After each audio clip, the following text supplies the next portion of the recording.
Aujourd'hui, on va parler d'arnaques en voyage et plus principalement des loueurs de voitures. Là, dernièrement, j'ai pu aller à Strasbourg pour 4 jours.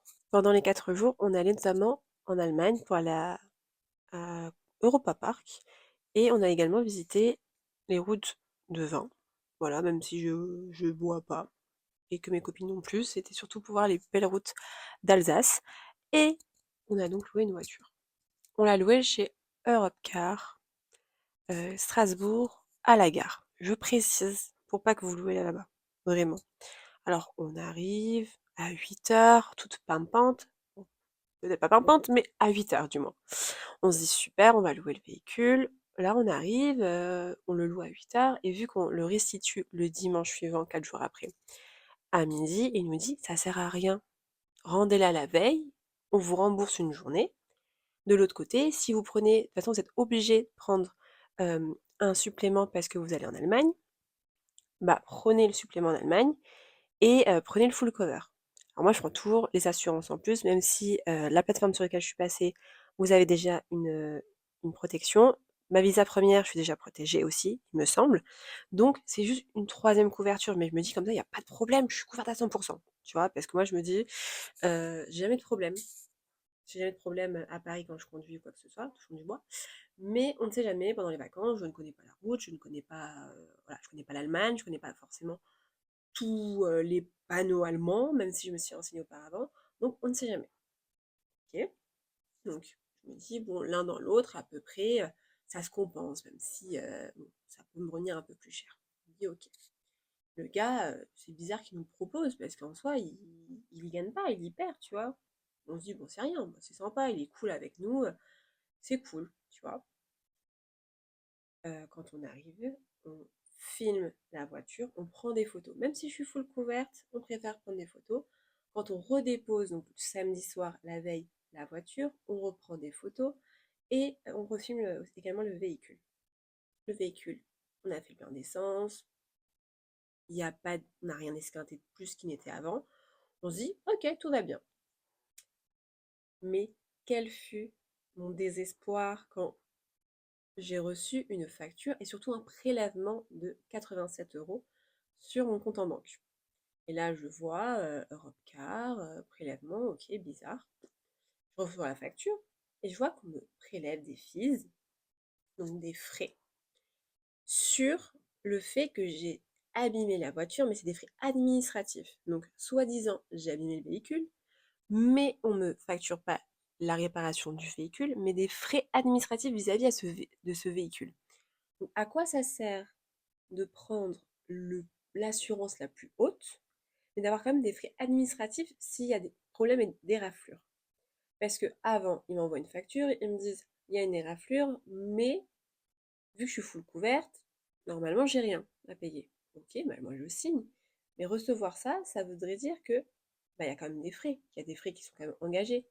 Mais c'était écrit en gros dans le contrat de location. Donc ça, faites attention quand vous louez chez Europcar. Parce qu'on vous facture ce genre de frais.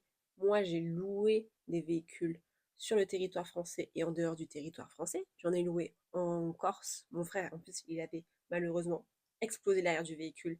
On était full couvert, on n'a rien eu. Et j'ai loué un véhicule à La Réunion il y a un an.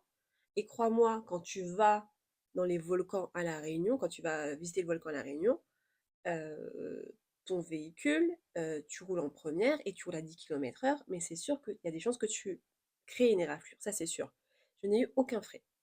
C'est pas en allant à Strasbourg, en ayant fait extrêmement attention et en ayant les preuves que je n'ai pas fait d'éraflure supplémentaire sur le véhicule de ce qui existait auparavant, que vous allez me facturer quoi que ce soit. Donc je décide de leur envoyer un message et les photos. Et je leur dis, en plus, on nous a dit, ok pour les 4 jours, mais vu qu'on l'a gardé que 3 jours, on allait nous rembourser une journée. Bon, ils ont accepté de nous rembourser les frais engagés vis-à-vis de l'éraflure, parce qu'en fait l'éraflure existait auparavant. Mais la quatrième journée, ils nous ont dit, ok, vous l'avez loué que 3 jours, nous on est d'accord avec ça, maintenant on va rembourser la plateforme sur laquelle vous avez loué. Mais d'abord, il faut que vous contactiez la plateforme et la plateforme fera elle-même la demande vis-à-vis d'Europcar pour le remboursement de la quatrième journée. Ok, donc je contacte la plateforme. Là, j'ai un trou de mémoire sur la plateforme. Je vous la mettrai en description. J'ai jamais eu de problème avec cette plateforme. Et là, d'un coup, j'ai un souci. Voilà, je comprends pas. Et donc, je leur explique. Et ils me disent, ouais, bah non. En fait, nous, quand on réserve avec Europcar, pourquoi vous avez un prix très avantageux, y compris avec une protection? C'est parce qu'on a des prix, en fait, qui sont négociés. En fait, ils ont des prix en gros qui négocient. Donc, le prix déjà négocié sur le nombre de jours, en fait, pris. Donc, on ne peut pas vous rembourser exactement le montant, et on ne peut pas vous rembourser tout court, parce que ce sont des prix négociés que nous avons. Donc, ce n'est pas possible. Et moi, je me suis dit, le loueur, pourquoi il nous l'a proposé aussi rapidement, cette solution? Parce qu'il s'est dit, les filles, elles vont la rendre la veille, le véhicule, elles vont rendre, voilà, le véhicule la veille, et moi, de mon côté, bah, le dimanche, je pourrais louer. Donc, en fait, il se prend 2 jours pour une journée de location. Donc, le gars est rentable. Donc, je me suis dit, en fait, il a vu 3 filles arriver. Ils ont dit, bon, elles sont à peu près jeunes, elles vont pas savoir, et je vais leur faire signer des trucs. C'est ce qui s'est passé. Et c'est ce qui fait que on a rendu le véhicule un jour plus tôt, alors qu'on aurait pu le garder un jour supplémentaire, mais on s'est fait avoir. Donc, maintenant, faites attention quand vous louez votre véhicule, ce que vous signez ou non, parce que franchement, et bah parfois on a des mauvaises surprises et faites attention aux avis. Parce que moi j'étais partie voir les avis, ils n'étaient pas extraordinaires, mais là je les ai vus ce matin, on était à 3,5 sur 5.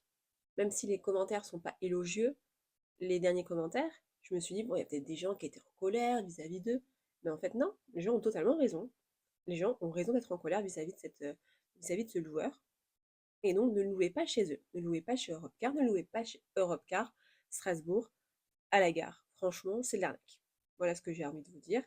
Et vraiment, bon courage si vous partez en vacances, parce que je pense que je ne serai pas la seule à avoir ce genre de petits pépins. Et sur ce, bonnes vacances!